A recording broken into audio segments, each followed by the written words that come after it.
Tu te rappelles Yu Yu Hakusho? Ouais, c'est Dragon Ball Z mais en bien.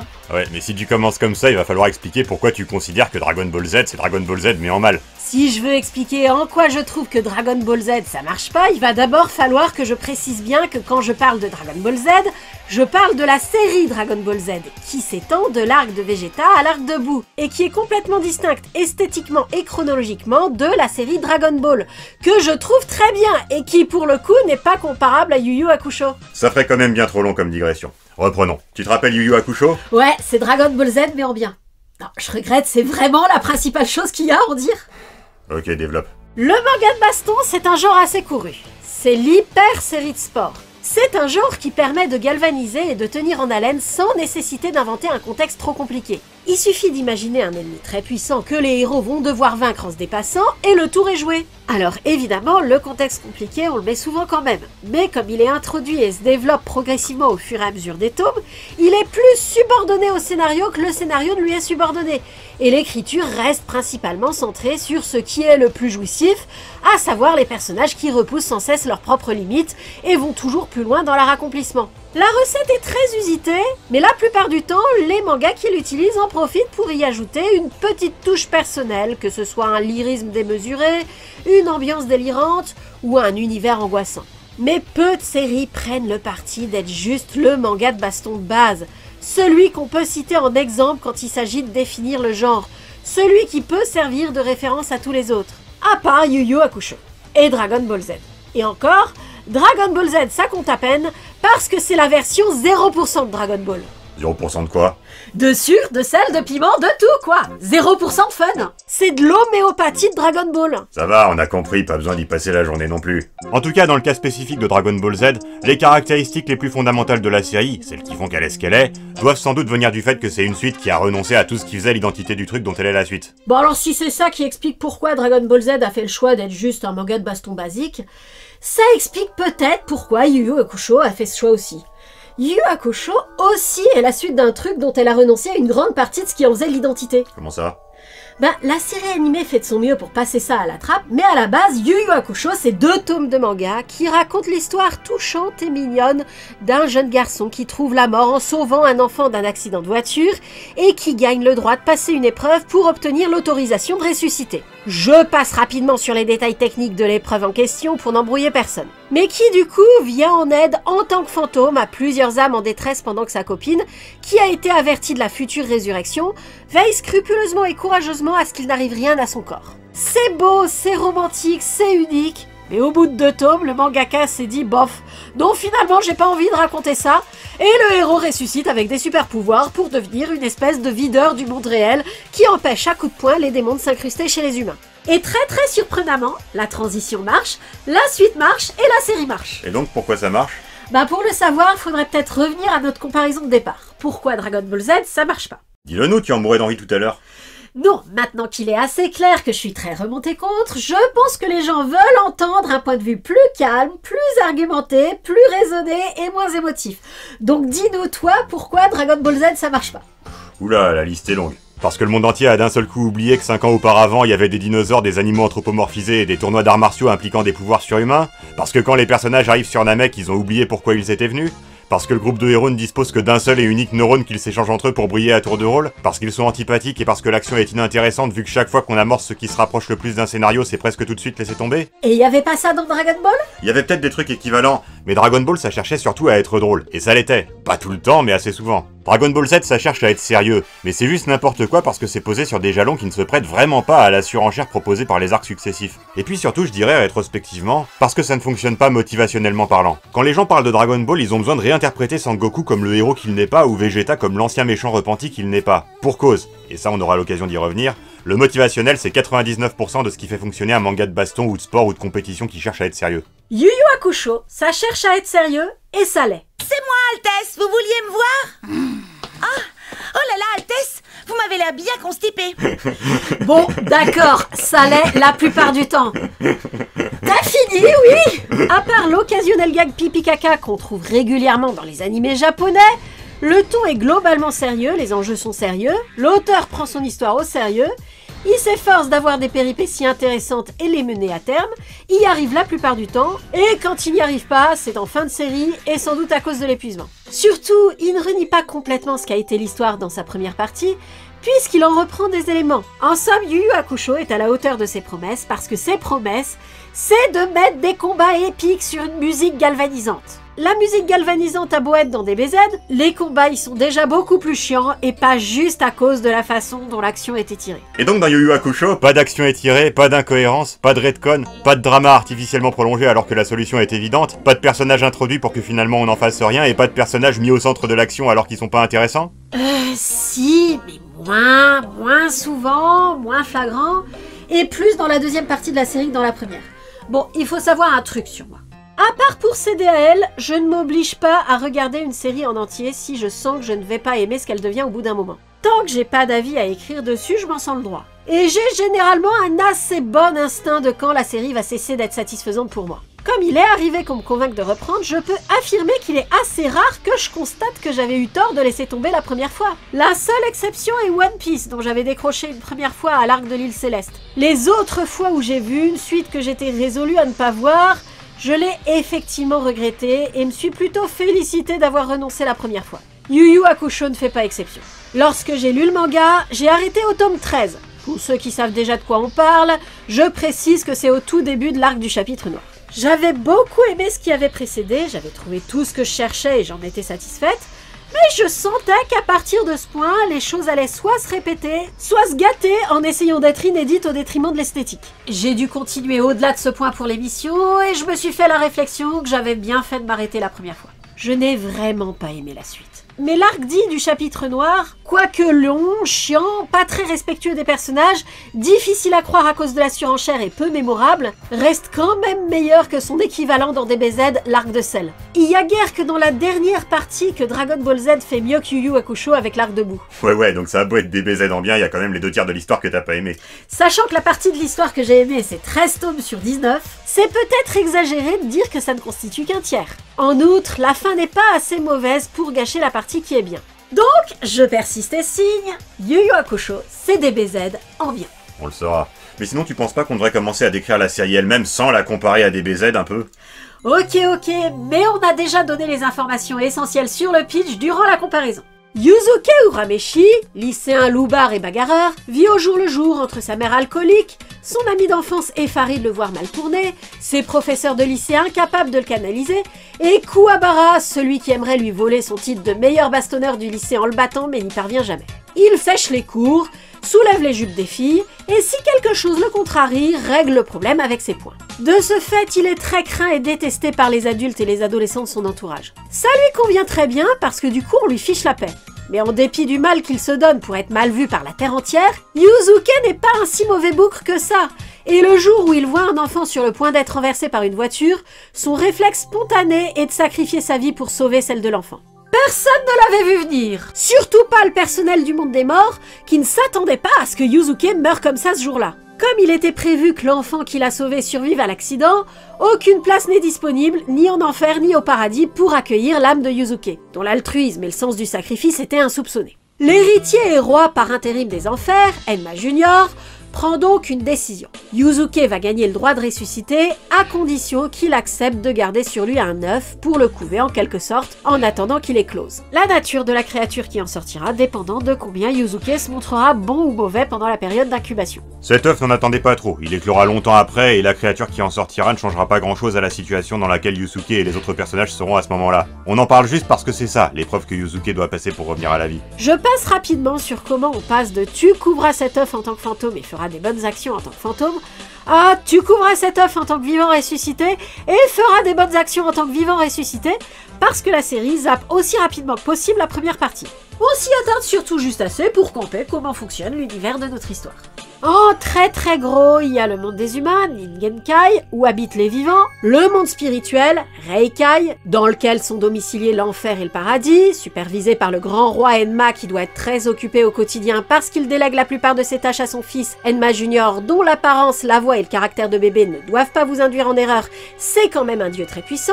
et le monde des ténèbres, Makai, habité par les monstres et constitué de différentes strates, dont les dernières sont scellées par un filet magique qui empêche les démons majeurs qui les habitent de remonter à la surface. Je simplifie volontairement. Donc, quelques détails administratifs et logistiques plus tard, Yuzuke est renvoyé dans son corps et se voit accorder en plus quelques super pouvoirs et un boulot. Empêcher les créatures démoniaques d'envahir le monde des humains. L'histoire ne dit pas s'il est payé pour ça, c'est quand même un boulot à risque et il a déjà racheté son droit à la résurrection en acceptant de couver un œuf. Son travail de défenseur du monde des humains fait partie des actions qu'il doit faire pour influencer positivement la créature dans l'œuf. De toute façon, c'est pas vraiment un problème, parce que son nouveau boulot le motive. Déjà parce que pendant qu'il était mort, il a assisté à ses propres funérailles et il a constaté qu'il y avait dans le monde des vivants des gens qui tenaient vraiment à lui, que d'ailleurs ceux qui lui parlent durement dans son quotidien sont ceux qui se soucient le plus de son bien-être et de son avenir. Ensuite, le fait est que la baston, il aime ça, il aime vraiment ça. Alors un boulot qui consiste à tabasser des créatures démoniaques, ça ne se refuse pas. L'intitulé exact de son poste est « Détective du monde des esprits ».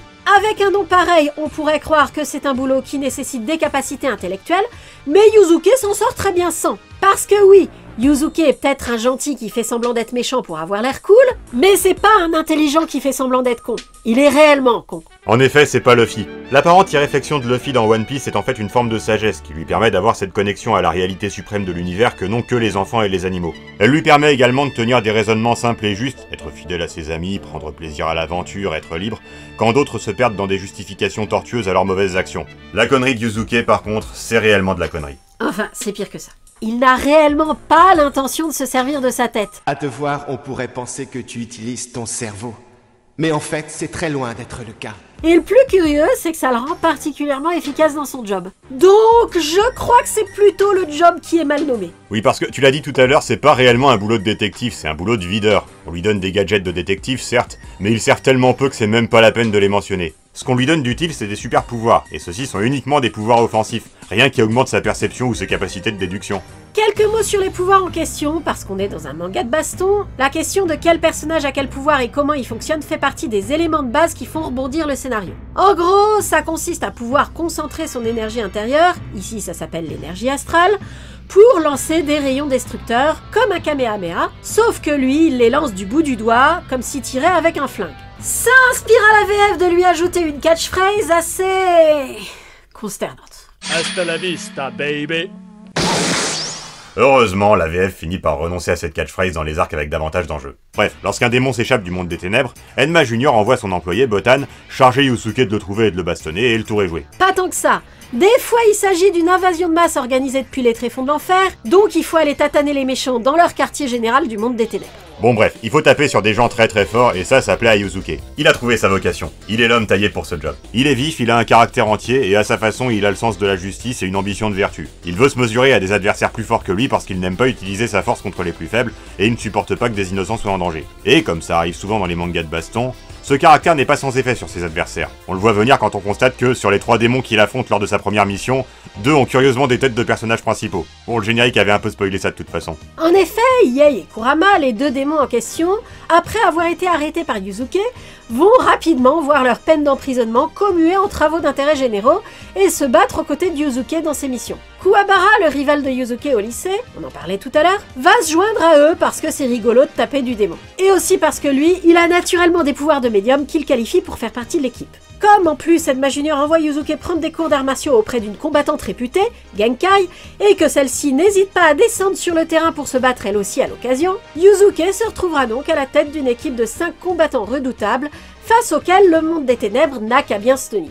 Alors oui, mais pas question d'évacuer la présentation des personnages aussi rapidement. À part les super pouvoirs, ce qui fait marcher les mangas de baston, comme d'ailleurs les mangas de sport, comme d'ailleurs beaucoup de mangas et d'animés en général tant la pop culture japonaise apprécie les mises en scène très démonstratives. Phrase trop longue. Oui, je sais. Ce qui fait marcher ces œuvres donc, ce sont les démonstrations de motivation de la part des personnages. Une confrontation d'animé marche parce que le gentil et le méchant mettent en jeu leur vision du monde dans la bataille. Ça peut être quelque chose de très important comme une vision de la liberté ou un truc totalement futile dans l'absolu comme prouver que le basket ça doit rester amusant et convivial ou que le dérapage c'est plus efficace que le grip. Ça peut être inconstant, peu importe, mais ça doit inspirer de la passion. C'est ça qui marche pas dans Dragon Ball Z. Sangoku s'en tape complètement de ses amis, donc il ne se bat pas pour eux même s'il les défend. Il veut affronter des adversaires forts, mais même ça il le prend de façon trop détachée contrairement à un Yusuke. Vegeta veut laisser Cell atteindre sa forme parfaite pour l'affronter au max, mais même ça il le fait sans trop y toucher, donc il passe juste pour l'emmerdeur qui n'achève pas Cell quand c'est encore possible, alors que supposément à ce stade de l'intrigue il est devenu gentil. Ce même Vegeta, quand il se laisse tuer et demande à Dende de le ranimer pour que son aptitude innée de Saiyajin de devenir 2 fois plus fort chaque fois qu'il manque de mourir se déclenche et qu'il ait alors une chance contre Freezer, ça devrait vachement investir le spectateur, ça devrait être poignant. Le refus de Dende devrait être quelque chose de dramatique. Mais non, on a juste l'impression que les choses se goupillent mal parce que tout le monde hésite trop. C'est juste énervant. Comme quand Krillin et Sangohan ont oublié qu'ils étaient venus sur Namek dans le but de ressusciter Piccolo et Chaozu. Mais tu dis que le problème c'est pas le contenu des motivations. Oui, et j'ai même dit que ça pouvait être inconstant, comme on verra que ça l'est parfois dans Yu Yu Hakusho. Donc même l'hésitation de Dende, c'est pas l'hésitation elle-même le problème, c'est qu'elle ne soit pas dramatique, pas engageante, pas charismatique. Les personnages de Dragon Ball Z ne sont pas charismatiques. C'est certainement voulu à moitié dans la mesure où ça fait suite à une série franchement comique, mais ça plombe des événements qui, dans un autre manga, nous auraient touchés. Et donc je dirais qu'il y a 2 ingrédients non négociables dans les mangas de baston. Le premier, c'est le charisme des héros, le deuxième, c'est le charisme des méchants. On ne présentera pas tous les méchants, d'autant qu'ils constituent les ressorts scénaristiques et qu'il vaut mieux les découvrir au visionnage. Mais on va vous parler un peu plus des héros et de pourquoi ça vaut la peine de suivre leurs aventures. Si tu veux, commençons par le plus charismatique de tous, Kurama. T'es sûr d'être objectif quand tu dis que c'est le plus charismatique de tous? Complètement. Kurama, c'est Shiryu dans Les Chevaliers du Zodiaque, c'est Kurapika dans Hunter x Hunter, du même auteur que Yu Yu Hakusho. Il y a toujours, aux côtés du personnage principal, un personnage excessivement classe, excessivement sage, excessivement raisonnable, dont on se demande pourquoi c'est pas lui le héros. Ici, c'est Kurama. Son pouvoir est de faire pousser toutes les plantes qu'il veut où il veut, et il s'en sert avec l'ingéniosité d'un personnage de One Piece pour se battre. Mais c'est un pouvoir qui n'a rien à voir avec le type de créature magique qu'il est. Kurama est un renard, c'est-à-dire, selon la tradition japonaise, une créature capable de prendre forme humaine qui se sert de sa magie pour jouer des tours aux humains, et dans son cas, pour les cambrioler. Il a une belle carrière de voleur derrière lui, mais un événement survenu bien avant sa rencontre avec Yusuke l'a amené à se repentir. 15 ans avant le début de notre histoire, après un ultime méfait qui a mal tourné, il a été mortellement blessé par ses poursuivants. Pour survivre, son esprit n'a eu d'autre choix que de se réincarner dans le bébé d'un jeune couple d'humains. Son plan était d'attendre que son corps humain grandisse suffisamment pour pouvoir s'enfuir, mais on ne reste pas 10 ans dans une famille sans s'y attacher, et il a au final développé une profonde affection pour sa mère humaine, d'autant plus après la mort du mari. C'est donc dans le but de la protéger, et uniquement dans ce but, qu'il s'associe aux 2 autres démons avec lesquels il travaille quand Yusuke le rencontre. Réalisant ça, Yusuke choisit de l'aider, et lui, en remerciement, se rend lui-même et obtient une remise de peine pour bonne conduite. Yay, c'est une autre paire de manches. Pour rester sur la comparaison avec d'autres archétypes, Yei c'est Ikki des Chevaliers du Zodiaque, Kirua de Hunter x Hunter ou Zuko dans Avatar. L'originalité, s'il y en a une de Yu Yu Hakusho, c'est qu'entre Yei et Kurama, il n'y a pas celui qui est profondément gentil et celui qui a été méchant et s'est repenti. Ils sont tous les deux des méchants repentis. Mais autant Kurama n'a aucun souci à s'adapter aux règles de son nouveau camp et s'est assez facilement approprié les valeurs des gentils comme la protection des innocents ou la compassion, autant Yei a de plus grosses difficultés d'adaptation, commence sa rédemption contrainte et forcée, et fait tout pour que ça ne se voit pas quand elle commence à devenir plus sincère. Les motivations de Yei sont retconnées plusieurs fois, plus ou moins discrètement, tout au long de la série, mais il y a moyen de décider qu'il passe tout simplement par différentes étapes psychologiques. Quand Yusuke l'affronte, il veut tout simplement lever une armée de zombies pour conquérir le monde. Rien de bien original, mais ça va comme motivation pour un des premiers adversaires du héros. Quand on le retrouve, il se révèle qu'il a une sœur biologique, qu'il ne connaît pas vu qu'ils n'ont pas été élevés ensemble, mais qu'il tient à protéger, d'où la nécessité de devenir puissant en conquérant le monde. Ensuite, au fur et à mesure que la série avance, il a des motivations de plus en plus complexes et indéfinissables, mais à ce moment-là, on a dépassé le stade au-delà duquel la série aurait dû s'arrêter. Donc j'ai pas très envie d'entrer dans les détails, surtout que je suis pas sûre d'avoir tout suivi. Quoi qu'il en soit, si Yusuke fait semblant d'être méchant pour avoir l'air cool, Yei, lui, ne fait pas semblant. Malgré ça, lors de son affrontement avec Yusuke, il ne peut pas s'empêcher d'être touché par la volonté et la loyauté de celui-ci, et il commence malgré lui à aspirer à retrouver un certain honneur. Il a donc quand même un arc de rédemption. Ses pouvoirs sont aussi inconstants que ses motivations. La constante étant que la source de sa magie est son 3e œil, qu'il s'est fait implanter par chirurgie. La prescience que lui confère cet œil lui donne accès à un large éventail de capacités. Mais au final, son principal atout sera de pouvoir invoquer une masse d'énergie en forme de dragon très difficile à maîtriser et à contenir. Il a un God Mode dans sa première apparition, mais il ne s'en servira plus jamais, ce qui donne à penser que l'utilisation de cette invocation, quoique dangereuse, est plus efficace que ce God Mode. Bref, voilà pour les démons de l'équipe. Parlons des humains. Genkai, c'est Tortue Géniale. Inutile de chercher une autre comparaison. Bon, contrairement à Tortue Géniale, elle n'a aucun travers pervers. Certes, elle est passionnée de jeux vidéo, mais c'est pas présenté comme un défaut, et tant mieux parce que, reconnaissons-le, ça n'en est pas un. D'autant que le développement des réflexes par la pratique des jeux vidéo fait partie de ses techniques d'enseignement. De ses techniques de sélection, pas d'enseignement. Son enseignement consiste à faire des pompes d'un seul bras sur la pointe d'une épingle. Tortue Géniale est moins sadique, tout bien considéré. Les pouvoirs de Genkai consistent en diverses utilisations de l'énergie astrale qu'elle enseignera à Yuzuke, donc ils sont assez similaires à ceux de Yuzuke, mais en encore plus badass. À noter qu'elle a un God Mode elle aussi. Quand elle mobilise son énergie à son maximum, son corps rajeunit temporairement. Genkai a été une des meilleures combattantes du monde des humains et peut-être du monde spirituel, mais l'âge a fini par la rattraper, et elle est loin d'être aussi puissante qu'elle l'a été à présent. Elle a donc besoin d'un héritier à qui enseigner toutes ces techniques pour devenir un combattant de même calibre que celui qu'elle était. Enma Junior lui envoie donc Yuzuke dans l'espoir qu'elle le choisisse. Bon, il envoie surtout Yuzuke pour arrêter un démon qui s'est glissé parmi les candidats potentiels à la succession de Genkai, mais aussi dans l'espoir qu'elle le choisisse. Elle le choisit parce qu'il a effectivement tout le potentiel pour, et que de toute façon l'autre candidat le plus prometteur c'est le démon et qu'il est plus en état d'apprendre quoi que ce soit après avoir été bastonné par Yuzuke. Genkai n'est pas une partisane de l'enseignement par la douceur. Non seulement son entraînement est particulièrement rude, mais elle n'est pas aimable dans ses paroles, ni avec son élève, ni avec qui que ce soit. Elle a un caractère aigri typique des personnes âgées, et n'est pas très regardante sur les moyens employés pour pousser son élève à exploiter tout son potentiel. Mais c'est tout de même une femme avisée et sage, dont la vie est fiable pour appréhender une situation. Kuwabara, le dernier membre du groupe, est... En fait, je sais pas à quel personnage d'autre série on peut comparer Kuwabara. Léolio dans Hunter x Hunter, ou Sop dans One Piece, et peut-être Flash dans la Ligue des Justiciers. A priori, c'est un personnage comique, mais en réalité, c'est la conscience du groupe. Il est un peu plus réfléchi et responsable que Yuzuke, et c'est lui qui est foncièrement bon, loyal, soucieux d'autrui, généreux, et qui tire les autres vers le haut en leur inspirant des bons sentiments. Pourtant, son rêve dans la vie est de battre Yuzuke en 1 contre 1, juste pour le plaisir d'être devenu plus fort, non pas parce qu'il déteste Yuzuke, mais au contraire parce qu'il l'admire et le respecte profondément. C'est réciproque, mais Yuzuke et Kuwabara ont une façon un peu particulière de s'exprimer leur respect mutuel.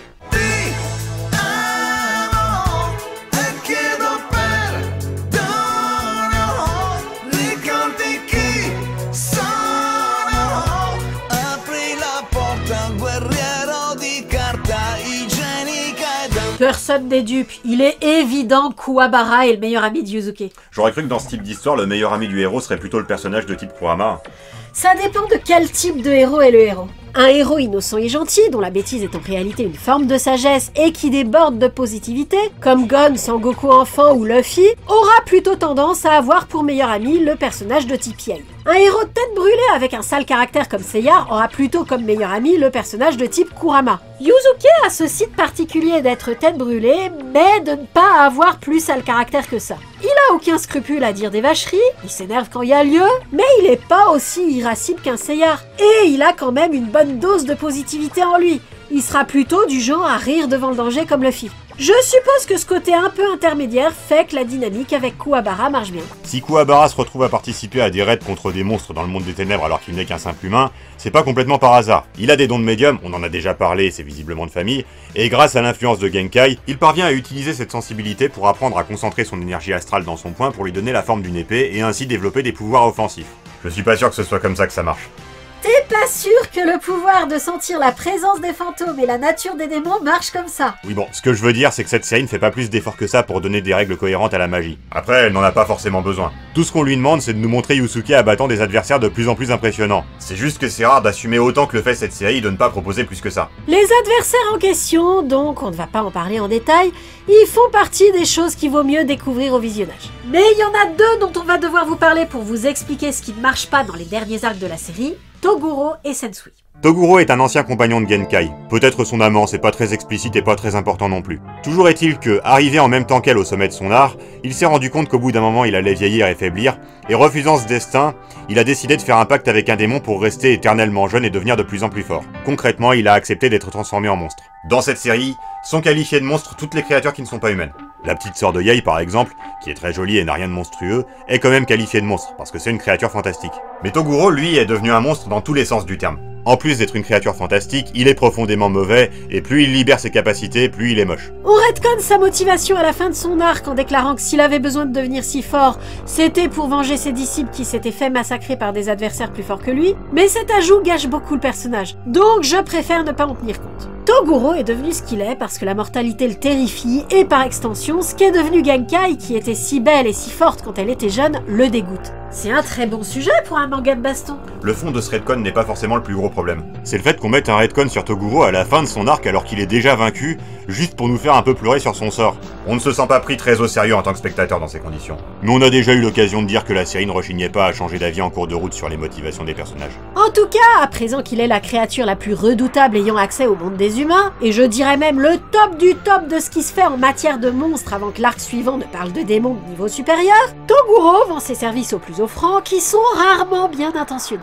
Autant dire que ce gars est très dangereux et que le laisser circuler, se renforcer est problématique. Enma Junior compte donc sur Yuzuke pour devenir très puissant et en arriver à bout. Ce qui tombe assez bien parce que Toguro est d'accord pour affronter Yuzuke. À force de se battre contre des adversaires plus faibles que lui, il s'ennuie, et il sent en Yuzuke assez de potentiel pour qu'il soit possible de se battre à fond contre lui. Il oblige donc Yuzuke à s'inscrire au tournoi des ombres, auquel il participera également, dans l'espoir qu'au cours de ce tournoi, Yuzuke développe assez de force pour qu'un combat contre lui soit passionnant. Oui, vous avez bien entendu. On a beau avoir commencé l'intrigue en disant que les incursions de monstres dans le monde des humains est un phénomène souterrain, clandestin, marginal et caché, ça empêche pas que des riches pontes humains organisent un gros tournoi d'arts martiaux à la Dragon Ball avec les 10 monstres. On vous a dit que la série assumait ce qu'elle était à 100%.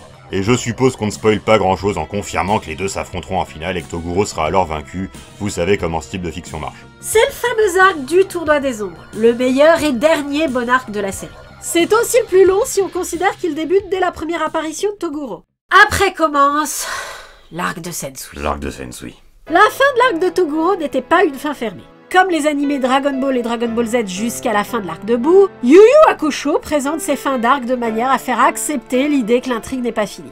Mais l'arc de Sensui a tous les problèmes que peut avoir une suite après fin fermée. Avec la défaite de Toguro, l'histoire avait atteint une certaine apothéose, sur laquelle il était difficile de surenchérir. Les héros avaient développé leur potentiel de manière impressionnante, découvert des vérités sur eux-mêmes, développé des amitiés, tiré de grandes leçons sur le combat, le respect des adversaires, le dépassement de soi, le sacrifice, la loyauté et la justice. Ils avaient eu de grands élans de solidarité les uns envers les autres, s'étaient sacrifiés les uns pour les autres, s'étaient rapprochés de leur love interest et familles respectives. En plus, l'œuvre dont il était question au début de l'intrigue avait éclos. Tout ce qui pouvait être raconté de bien avait été raconté. Mais l'histoire a continué, et il était difficile de trouver quelque chose de nouveau à dire. Le traitement de Genkai est un des plus gros symptômes du fait que l'intrigue aurait eu plutôt intérêt à s'arrêter là. Elle meurt dans l'arc de Toguro. Ça m'aurait bien placé dans l'intrigue à cause de son lien affectif avec le méchant, donc c'est plutôt convaincant. Elle ressuscite pour l'arc suivant parce qu'on a encore besoin d'elle, de son charisme et de son rôle de mentor pour porter une partie de la série. C'était bien la peine qu'elle meure dans l'arc précédent. À part croiser Toguro dans le monde des morts pour un dernier adieu et précédemment motiver Yuzuke à la venger alors qu'il aurait eu envie d'affronter Toguro de toute façon, sa mort n'a vraiment pas servi à grand chose. Il était néanmoins possible de ne pas raconter quelque chose de nouveau, de reprendre les mêmes recettes et de recommencer, comme le font occasionnellement les arcs de One Piece ou de Dragon Ball. Ça n'aurait peut-être pas trop surpris le public, mais ça aurait pu être quand même plaisant à suivre. Au lieu de ça, la série a choisi de raconter les histoires qu'elle n'avait pas encore racontées. Le problème, c'est qu'à ce stade, ce qu'elle n'avait pas encore raconté, elle avait une bonne raison de ne pas le raconter. C'est que c'est nul à raconter. Et c'est ainsi que les amitiés se défont, que les leçons tirées sont oubliées, que les héros passent ou repassent du côté obscur. Bon, il est peut-être un peu vain de parler de bien, de mal et de côté obscur dans cette série. Il ne vous aura pas échappé qu'il n'y a pas vraiment de gentils parmi les personnages principaux. Yei et Kurama sont des démons qui sont sans pitié si on les pousse à bout, Yuzuke et Kuwabara des délinquants juvéniles, et Genkai a le sadisme pour pédagogie. Il n'empêche que les arcs précédents, et particulièrement l'arc de Toguro, avaient pris la peine d'explorer la question des limites à ne pas dépasser, et avaient bien défini en quoi ces gens-là, même s'ils sont objectivement pas très sympas, sont les gentils. Les voir tuer un adversaire enfant sans réelle nécessité vu qu'une autre solution venait de se présenter, refuser de se joindre à l'équipe ou être tenté pendant quelques secondes de condamner toute sa bande à rester enfermée dans le monde des ténèbres loin de tout pour satisfaire un désir égoïste, c'est vraiment pas quelque chose qu'on avait envie de voir à ce stade de l'intrigue. Ça donne l'impression de repartir un peu à zéro avec ces personnages. Ajoutons à ça que durant cet arc, on apprend l'existence, dans le monde spirituel, d'une brigade de super-anges qui n'aurait eu aucun mal contre Toguro, mais qu'on n'a pas mobilisé contre Toguro au motif que ça ne relève pas de leur fonction. C'est bidon comme excuse. Ça passe pas dans les éternels et ça passe pas ici. On sait tellement pas quoi faire du fait que Yuzuke est devenu un combattant hors pair qu'on lui oppose A. Des humains méchants contre qui il est obligé de se retenir pour pas les atomiser, mais vu que c'est des tueurs en série ça tient pas la route et la série s'en rend compte au bout d'un moment en reportant tout le conflit sur le méchant principal. Et B. Des adversaires initiaux qui ont des pouvoirs un peu sémantiques à la One Piece, pouvoirs qui utilisés correctement les rendraient invincibles, mais pour lesquels cette série de baston n'a tellement aucune place qu'ils sont complètement laissés de côté sans raison. Mais le principal problème de cet arc c'est quand même... Sensui. Ah, Sensui. Parlons-en de Sensui. Sensui est un ancien détective du monde spirituel, particulièrement doué, mais passé du côté obscur en découvrant, attention pour la révélation, les humains, c'est pas gentil! Qui a rassemblé autour de lui une équipe de 7 personnes qu'il a fait passer du côté obscur à leur tour en leur projetant une cassette vidéo sur les horreurs d'Auschwitz, et à qui il a attribué des super pouvoirs pour que cette équipe l'aide à accomplir son but ultime, ouvrir une brèche dans la barrière qui retient les démons majeurs dans les dernières strates du monde des ténèbres, afin qu'ils déferlent sur le monde des humains et le détruisent. En général, nous ne prenons volontairement pas connaissance de l'avis du public avant d'écrire nos vidéos afin d'avoir un point de vue qui soit intégralement inspiré par le contenu de la série. Mais nous avons eu l'occasion de parler un peu de Sensui autour de nous, et nous avons été surpris de découvrir qu'en fait, ce méchant et cet arc étaient plutôt appréciés. Mais enfin, Sensui sort de nulle part avec un pouvoir divin qu'il est le seul à posséder sans raison particulière. Alors que je rappelle que le fait que Toguro a dû devenir un monstre pour être fort comme il l'est est un élément important de l'arc précédent. Bien sûr, comme ça suffit pas qu'il soit très fort, ce pauvre type c'est tellement un génie incompris et complexe qu'il a 3 millions de personnalités séparées. Non, juste 7. 7, 8, 10, 20, on s'en fout. Il a de multiples personnalités, c'est révélé au dernier quart d'heure, ça sert à rien, ni esthétiquement, ni scénaristiquement. C'est juste pour nous faire avaler de force l'idée que ce type est formidable. Franchement, c'est grotesque, non? Bon, pour moi, on peut dire sans état d'âme que c'est un mauvais Garistou. Oui, c'est un mauvais Garistou. C'est le blond du sketch de Gad Elmaleh, c'est l'ex-vegan de Ramona Flowers dans Scott Pilgrim vs The World. Et là au moins c'était un gag. Enfin, même dans Dragon Ball Z on essaye vaguement de pas faire ça. Il y a une raison pour laquelle on a fait il y a des années un top 10 des Marisou réussi. C'est parce que de manière générale, c'est pas une très bonne recette et ça donne des personnages nuls. Alors, toutes les séries de baston où le méchant suivant est plus fort que le précédent posent le même problème de pourquoi se présente-t-il dans cet ordre et est-ce que ça rend pas le scénario complètement absurde? Certaines séries l'anticipent mieux que d'autres. L'arc de Sensui dans Yu Yu Hakusho est sûrement, dans toutes les séries qu'on a vues, le plus gros ratage. En tout cas, ça ridiculise complètement l'arc de Toguro. L'existence de Sensui fait qu'au fond, le psychodrame des héros et des autres personnages sur le fait que Toguro est trop fort parce qu'il a fait un pacte avec le diable et qu'il faut prouver qu'on n'est pas obligé de faire un pacte avec le diable pour être fort, n'est qu'un truc de losers qui sont entre losers et ne se rendent pas compte qu'ils sont entre losers. On y perd quand même pas mal. Autant on peut accepter d'être entre losers quand les winners c'est des démons bloqués dans une autre dimension, autant c'est plus difficile à avaler quand le winner c'est juste un humain comme Yusuke à la base. Je m'étonne vraiment qu'on soit isolé là-dessus.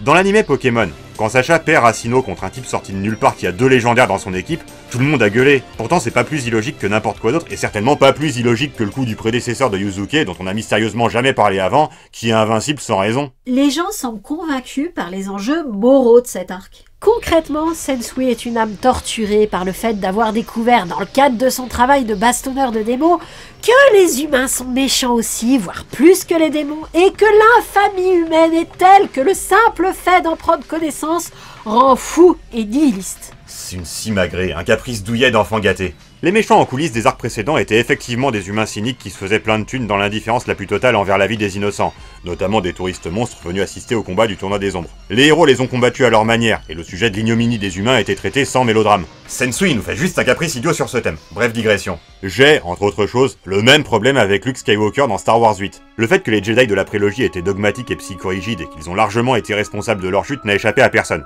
Il n'en demeure pas moins que leur ennemi, qui n'a jamais de sa vie été un Jedi, a comploté contre la liberté pendant des années, gagné son combat, et que Luke l'a vaincu en faisant acte de compassion envers Vador. Voir ce Luke-là chouiner comme quoi les Jedi ont confisqué la force pour rationaliser le fait qu'il a poussé son neveu dans les bras des méchants en envisageant de l'assassiner dans son sommeil fait l'effet d'un caprice débile. Au sortir de la guerre contre Exar Kun ou contre Malak, les Jedi passaient du mauvais côté. Je veux bien qu'on se pose 2-3 questions sur l'enseignement des Jedi, mais au sortir de la guerre contre l'Empereur, non, ça colle pas. Si Toguro avait dit « Bah oui, je me suis transformé en monstre, mais regarde, mes employeurs humains, ils sont pires que moi », là j'aurais bien voulu. Mais là, Sensui rationalise ses velléités d'anti-moniteur en faisant la leçon à des types qui ont dû gérer des démons nuisibles et des humains nuisibles, et qui ont traité leur nuisibilité de façon parfaitement équivalente. Sensui, c'est le mec qui vient s'asseoir devant un SDF pour se plaindre qu'il gagne pas assez bien sa vie, et qui explique que sa pauvreté est tellement plus profonde que celle du SDF qu'il a besoin de 7 personnalités pour en faire intellectuellement le tour. J'aime pas qu'on se foute de ma gueule comme ça, voilà tout. J'ai donc très largement préféré l'arc suivant, dans lequel Yusuke et sa clique, qui n'ont plus grand chose à réparer dans le monde des humains, décident de s'occuper de la situation géopolitique du monde des ténèbres. Alors là, je peux pas te rejoindre. Bon, je suis assez fan du fait que Yusuke résolve tous les conflits en 3 coups de cuillère à peau en disant aux méchants « Hey, on est tous des bastonneurs passionnés par la baston. organisons un tournoi en bonne et due forme pour décider qui est le chef du monde des ténèbres, et non seulement tous nos conflits seront réglés, mais en plus on se sera vachement amusé dans l'histoire. Et même les tueurs sanguinaires se laissent tenter par le plaisir d'un match amical. C'est un éclair de génie qu'on attendrait de la part d'un Luffy. J'avoue aussi que ça m'amuse beaucoup que Kurama ait trouvé un opérateur assez efficace pour que sa couverture réseau lui permette d'appeler sa mère depuis le monde des ténèbres. Mais cet arc est quand même en dessous de son potentiel. Déjà, il fait suite à l'arc de Sensui et emporte les stigmates. Les personnages principaux sont vraiment devenus antipathiques et ont des motivations antipathiques. Yuzuke commence à envisager de laisser les démons manger des humains, Kurama ne s'émeut pas plus que ça d'avoir son demi-frère pris en otage par les démons, et Yei abandonne définitivement sa petite sœur sans lui avoir révélé qu'il est le frère qu'elle cherche depuis des années. En outre, le conflit idéologique qui sert de base à l'intrigue, à savoir que les démons sont obligés de se nourrir d'humains pour survivre et que refuser de le faire pour laisser les humains vivre leur imposerait de se laisser mourir, est complètement abandonné en cours de route. Oui, cette histoire de manger des humains ou pas ne va finalement nulle part, ou quasiment nulle part. Mais je trouve cette histoire d'équilibre précaire entre trois factions de démons résolue par l'organisation d'un tournoi immensément plus intéressante que l'arc de Sensui qui a très sincèrement été une torture à regarder. Dans l'idée oui, mais ce tournoi lui-même est un feu de paille. On y introduit des personnages pour meubler et des dramas sortis du chapeau à la dernière minute pour être résolus au cours d'un duel qui ont tellement été introduits au forcing qu'ils en sont incompréhensibles. Ces ajouts de dernière minute sont le tribut que cet arc paye au fait tout simplement de permettre à la série de retomber sur ses pieds. Sensui est tellement parti loin avec son énergie divine de mes deux, ses 30 000 personnalités de Garistu et ses motivations bidons, que la seule option qu'a trouvé la série pour ne pas avoir à admettre qu'elle était totalement décrédibilisée, c'est de partir sur quelque chose qui est carrément sur un autre plan de l'existence, avec des êtres et des enjeux d'une magnitude incomparable à ce qu'il y a eu avant, y compris Sensui, mais totalement déconnectés de ce qui a précédé, tout en étant lié à l'origine des personnages, pour avoir le beurre et l'argent du beurre. D'une part, on se dit que finalement Sensui était pas si grave puisqu'il y aurait eu les trois démons de toute façon, et d'autre part, on se dit qu'il y a une part d'inévitabilité, puisque ça a trait au passé, retconné, de Yusuke, mais aussi de Kurama et de Yei. Ce choix est judicieux. Mais du coup, faut tout inventer sur le tas, et donc on laisse tomber ce dont on ne sait pas quoi faire, comme le conflit sur le fait de manger des humains, et on teste des trucs qui, lorsqu'ils échouent, sont des feux de paille. Moi je pardonne. Sans compter que j'ai cru comprendre que la cohérence que propose le manga à l'abandon des éléments les plus intéressants de cet arc réside dans un twist final complètement inique, attribué au fait que l'auteur en avait marre de Yu Yu Hakusho et voulait passer à Hunter x Hunter. J'aime bien le fait que le vainqueur du tournoi du dernier arc de Yu Yu Hakusho soit un personnage complètement quaternaire et que des promesses de lendemain meilleur pour les trois mondes soient faites. Mais l'arc personnel de Yuzuke se termine de manière anticlimactique. Et je parle pas de l'intrigue romantique. Ah oui, mais l'intrigue romantique... Oui, l'intrigue romantique est la grande sacrifiée de l'adaptation. Dame, elle est essentiellement mise en place dans les 2 premiers tomes du manga que la série s'est efforcée de virer de la continuité, et ne sert ensuite que de background et de motivation au héros. Elle n'est pas pour autant oubliée comme elle peut l'être dans d'autres mangas. Elle ne sert que de background, oui, mais elle est présente en background dans à peu près tous les arcs. De ce fait, les personnages qui constituent l'intrigue des 2 premiers tomes du manga ont la chance d'être récupérés pour faire partie du cœur antique pendant l'arc de Toguro. Parce que sinon, ils deviendraient complètement inutiles. Du coup, on les présente ces personnages de cœur antique ou pas? Rapidement, je pense. On a déjà brièvement évoqué Keiko, la petite amie de Yuzuke, et Botan, son agent de liaison avec le monde spirituel.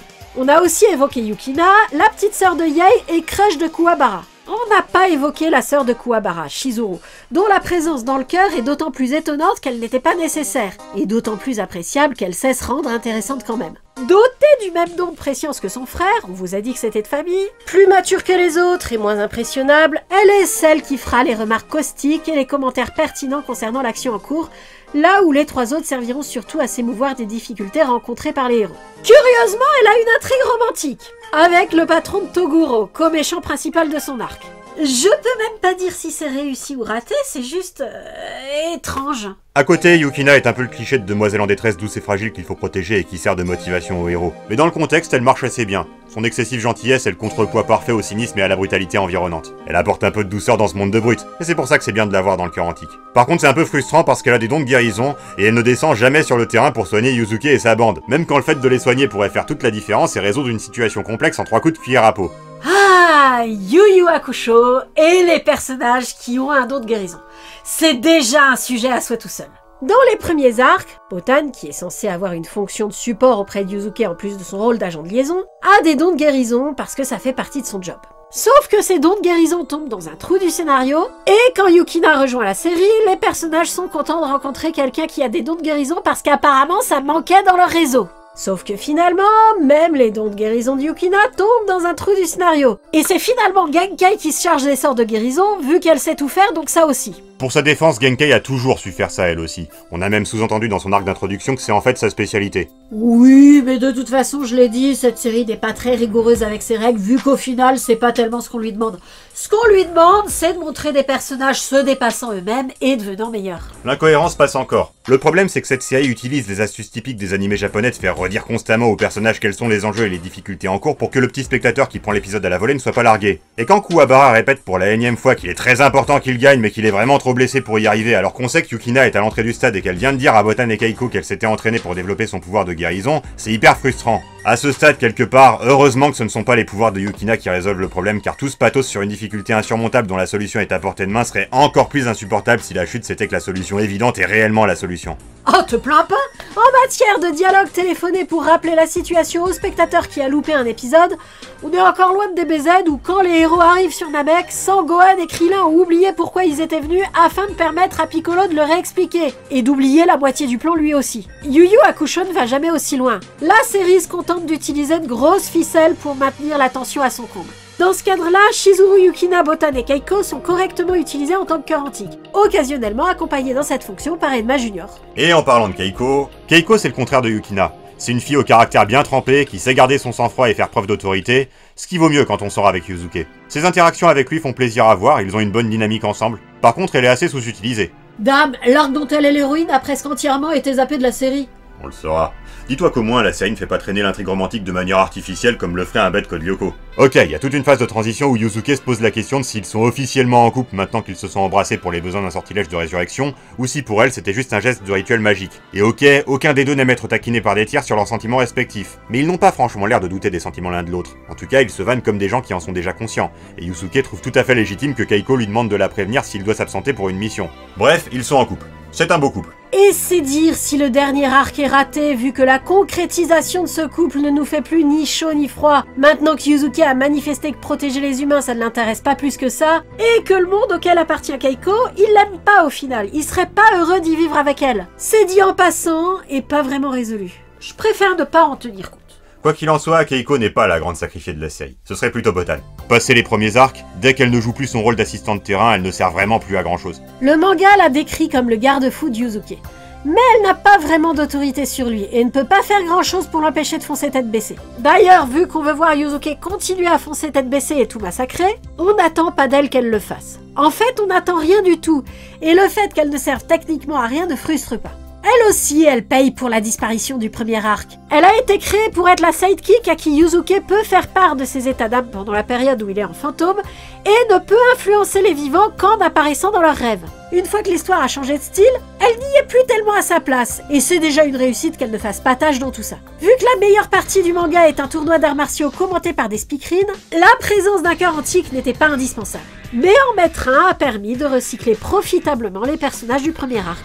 Avant ce tournoi, le commentaire des actions était assuré par Enma Junior, qui a le super pouvoir de la caméra des années 80 et peut projeter sur son écran n'importe quoi qui se passe ailleurs, peu importe s'il n'est pas logique qu'une caméra s'y trouve pour filmer ces images. On l'a dit, il a l'apparence d'un bébé, et bien qu'il parle de manière tout à fait châtiée, ait de vastes connaissances juridico-mystiques et la magie d'un vrai dieu, c'est bien un bébé. Un bébé de type incroyablement badass, mais un bébé quand même. Il est capricieux, n'hésite pas à tricher pour parvenir à ses fins, maltraite ses subalternes sans scrupules et n'y voit pas le mal, bref, comme tous les bébés, il se prend pour Dieu, à la différence près que lui, il est réellement Dieu. Mais il y a tout de même quelque chose qui le terrorise et peut le canaliser, c'est de se prendre une divine fessée par son divin père. Il a la capacité de prendre une apparence adulte pour être plus raccord avec les autres personnages, mais il garde sa voix de bébé et sa tétine. Tiens, je voudrais en parler de la tétine, car ça me permet une digression d'ordre général. Enma Junior a sa tétine en permanence dans la bouche. C'est un gag. Il parle avec même sous son apparence adulte. En plus, il est prouvé que cette compétition fait baisser le taux de criminalité. Jusqu'à ce qu'on découvre qu'il y a une raison à ça et que sa tétine est un accumulateur d'énergie qu'il recharge en l'ayant dans la bouche en prévision d'un événement cataclysmique où il sera obligé de l'utiliser. J'aime pas ça. Pourquoi ? Parce que le gag était drôle, et que l'explication sérieuse que la série propose à la place de ce gag drôle est bateau. On a eu le même problème avec Trigun, comme nous avons déjà eu l'occasion d'en parler dans le top 10 des renoncements, et j'ai ce problème avec certains aspects de One Piece. Dans One Piece, il y a cette scène-là qui me fait beaucoup rire. Le méchant a créé des duplicata de lui-même, mais Luffy arrive tout de suite à débusquer le vrai au milieu des illusions. Comment as-tu trouvé que c'était moi?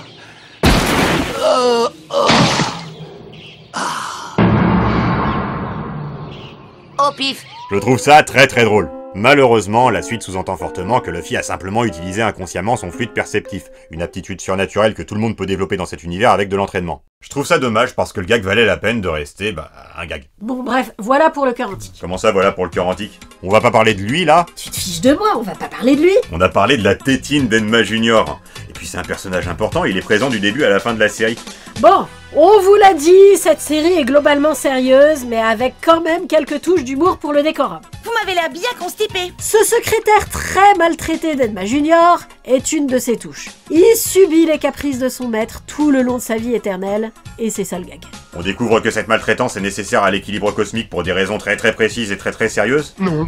Il est un peu dans une dynamique de clown blanc et d'Auguste avec Enma Junior, sauf que pour les besoins du gag, qui est le clown blanc et qui est l'Auguste varie sans cesse. Cette fois, c'est vraiment tout pour le cœur antique. Bon, pour finir, qu'est-ce que tu penses de la fin? Rien de spécial.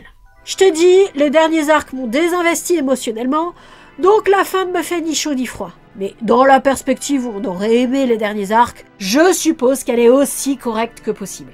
Après une longue séparation, Yuzuke et Keiko se retrouvent sur la plage, où la bande à Yuzuke était ce jour-là, avec Yukina, qui, en dépit du fait que la partie la plus importante de la série se soit passée sur une île et avec elle, dit qu'elle n'a jamais vu la mer. C'est consternant. Pourquoi tu demandes ça? Parce que, comme j'ai dit tout à l'heure, il paraît que l'anime et le manga ne finissent pas pareil. Le manga se terminerait par un twist final complètement démoralisant que le mangaka a mis là pour être sûr qu'on lui demande pas de faire une suite. Possible, j'irai pas vérifier.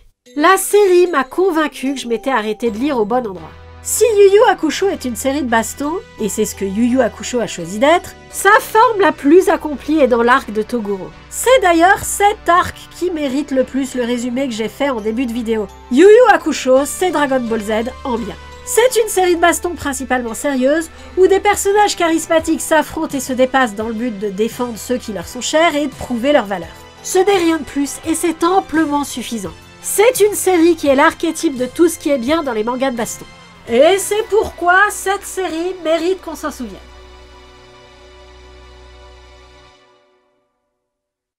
Mecha mecha